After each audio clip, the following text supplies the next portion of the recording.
I've been having blackouts. Not all the time, just every Friday and Saturday evening. At first, I didn't let it bother me, but it's got to the point now where I've not been able to remember a weekend in, well, I can't remember. So I decided I'd go to the doctor's. I'd face this thing head on. So there I was in the waiting room with the great unwashed. And it's only guaranteed, isn't it, that a member of the Soap Avoiding Society come and place themselves next to me.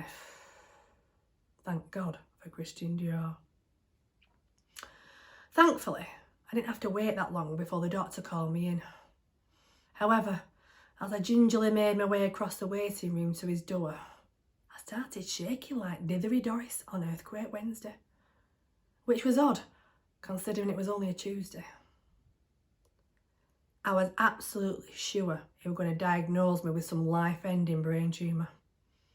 And having already planned my funeral, complete with video link recorded 4 days previous to my untimely death, preparation is key in these situations, you see, I was fearing the worst. I felt my hands start to shake and my palms were all sweaty as I reached for the door handle, ready to walk into the room of doom.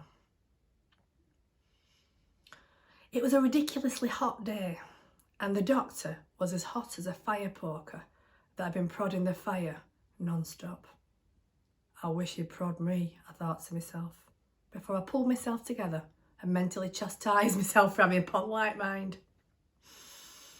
"Tracy," the doctor said, but my mind and my eyes were elsewhere. "Tracy," he repeated, "having another one of your blackouts, are we?" "Oh, no, I said. And then I stopped myself. I mean, I couldn't actually verbalise what I was thinking. And then he muttered those immortal words. "You are going to have to curb your ways, young lady," he said. And you'll never guess what he said to me next. He told me I had to stop drinking and partying. That hit me hard. Very hard. I felt like he'd just delivered some short, sharp punch to my stomach. "Doctor's orders," he said. Pfft, dickhead.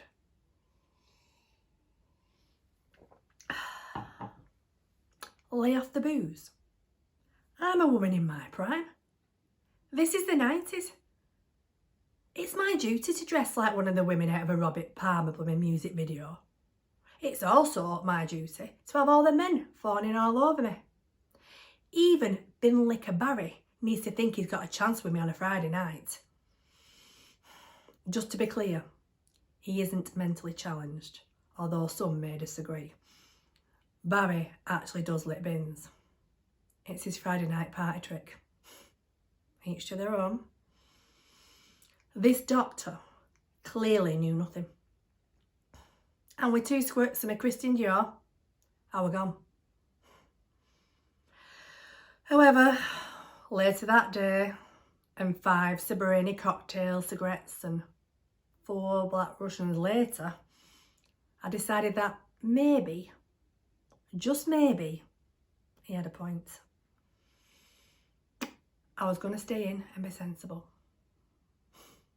So, this morning, I woke up, I surveyed my surroundings, and I gave myself a virtual pat on the back. Not only was I in my own room, which was the first in as many weekends as I can remember, I stayed in. Yeah. I, Tracy Blackhead, yes, I know it's an unfortunate name, I've been sensible. Just then, I heard a creak. Someone or something was in my bed. Shit. It's okay, Tracy, I thought. We will do the obligatory morning after check. I gently lifted the covers. Now, to be honest with you, I didn't even want to look, but I knew I had to. Dress? Still on? Check. Bra still on? Check. Shoes still on? A little bit odd, but check. Knickers? Oh no. Where are they?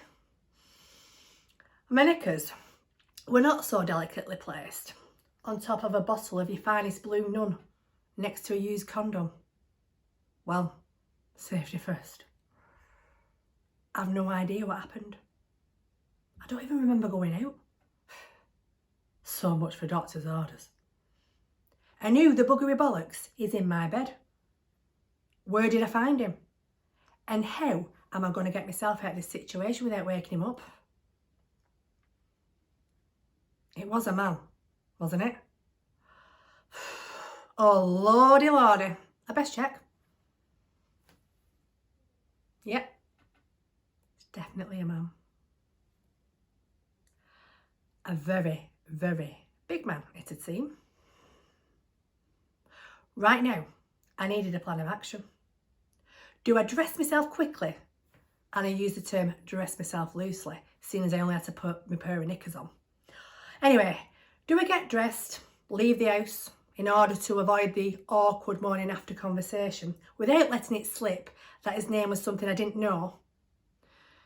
Or do I brave it out? We are going to brave it out.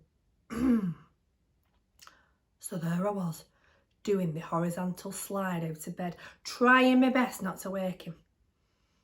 And I noticed on the floor there were a pair of jeans. So I crawled across the floor ever so quietly, which was a bit of a problem due to the squeaky floorboards. I grabbed hold of his jeans and the contents of his pockets fell all over the floor like a bloody fruit machine paying out. Why did I not carpet this room? And why do men have so much stuff in their pockets? And why is there always one 10p that has to show off, spinning and spinning and spinning? Just then, the man sat bolt upright in bed. Tracy, he said. I remember thinking, oh, thank God for that. I might actually know his name too, which would be a first. So I stood up and I looked at him for the first time. And then my mouth really hit the floor. Oh, hello, doctor.